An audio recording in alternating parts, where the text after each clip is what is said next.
Hi friends, ఈరోజు capsicum paneer curry మా ఆయనగారు తయారు చేస్తున్నారండి. ఎలా చేస్తారో చూద్దాం వచ్చేయండి. చూసారా, ఉల్లిపాయలు, అల్లం, ఎల్లుల్లిపాయలు ముందుగా ఫ్రై చేసుకుందామండి. ఫ్రై చేస్తున్నారగండి వేసేసి చెప్తున్నారు ఇలా చేసుకోవాలి, ఇలా ఫ్రై చేయాలని.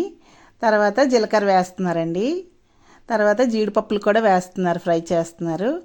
అది కొంచెం మంచిగా ఫ్రై అయిన తర్వాత ఇప్పుడు పక్కన పెట్టుకున్నారు కదా, 2 టమాటీలు అయితే కట్ చేసి పక్కన పెట్టారండి. అవి కూడా ఇందులో వేసి ఫ్రై చేస్తారు. ఇంకా చెప్తున్నారండి మధ్య మధ్యలో ఇలా వేసుకోవాలి, ఇలా చెయ్యాలి, చాలా బాగుంటుంది ఈ కర్రీ అని.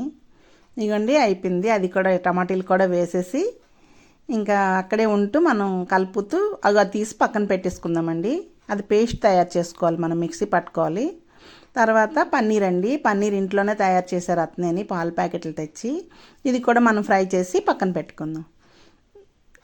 ఇలా వేసుకుంటే ఇలా చెయ్యాలి, ఇలా సింపుల్గా చాలా బేగా అయిపోద్ది అని చెప్తున్నారు.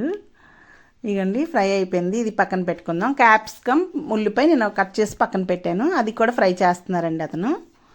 ఇగండి ఫ్రై చేస్తున్నారు. ఈలోగా మనం మిక్సీ పట్టుకుందామండి. ఇది ఫ్రై అయిపోయిందండి. ఇగోండి క్యాప్సికమ్ తీసి పక్కన పెడుతున్నారు.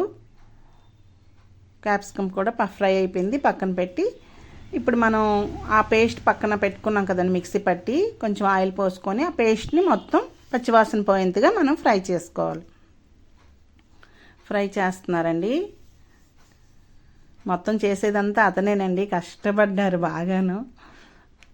అలాగే కొంచెం పసుపు వేసుకున్నారు, ఉప్పు కొంచెం, కారం తగినంత, ఉప్పు తగినంత, ధనియాల పొడి, జీలకర్ర పొడి వేసేసారండి. ఇదిగోండి వేసేసారు. ఇది మసాలా పట్టేటట్టుగా ఒకసారి కలుపుతున్నారండి. తర్వాత పక్కన పెట్టుకున్నారు కదా, క్యాప్సికమ్ పెట్టుకున్నారు కదా, అవి ఇందులో వేసేస్తున్నారు. మసాలా పట్టేటట్టుగా మొత్తం ఒకసారి కలుపుతున్నారండి. చాలా బాగుందండి కర్రీ అయితే, పిల్లలు ఇష్టంగా తిన్నారు, చపాతీలకు కూడా తిన్నారు. ఇదిగోండి పన్నీర్ కూడా వేసేసి నెమ్మదిగా ఒకసారి కలుపుతున్నారండి. మసాలా పట్టేటట్టుగా ఒకసారి మంచిగా కలుపుతున్నారు. ఇంకా లాస్ట్గా మనం కొంచెం జీడిపప్పులు ఉన్నాయండి, వేసేసుకుంటున్నాము. అవి కూడా ఫ్రై చేసేసుకోవడమని. నీళ్ళు వేస్తున్నారండి. ఇంకా నీళ్ళు వేసి ఒకసారి మంచిగా కలుపుతున్నారండి. కలిపి ఇంకా ఫైనల్గా మనం మూత పెట్టుకోవాలి. ఇక చెప్తున్నారు ఇలా ఇలా చేసుకోవాలని.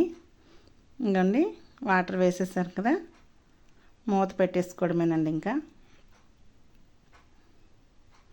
చూస్తున్నారు, ఒకసారి కలుపుతున్నారండి. మళ్ళీను కలిపి మళ్ళీ మూత పెట్టి ఉడికించుకుంటున్నామండి. ఇగోండి ఉడుకుతుంది మన పన్నీర్ కర్రీ అయితే, క్యాప్సికమ్ పన్నీర్ కర్రీ చాలా బాగుందండి. మీకు కనుక నచ్చినట్టయితే ట్రై చేయండి ఫ్రెండ్స్. అలాగే నా ఛానల్ని సబ్స్క్రైబ్ చేయండి. చూసి వెళ్ళిపోకుండా అందరూ లైక్ చేయండి, షేర్ చేయండి. ఇగోండి చెప్తున్నారు చాలా సింపుల్గా అయిపోద్ది, మీరు ఆడవాళ్ళు ఎక్కువ కంగారు పడక్కర్లేదు, చేసేసుకోవచ్చు, ఇలాగా చూసి చేసుకోవచ్చు అని అంటున్నారు. ఇగండి మన పన్నీరు క్యాప్సికమ్ కర్రీ అయిపోయింది. అలాగే ఫ్రెండ్స్, బాయ్ బాయ్.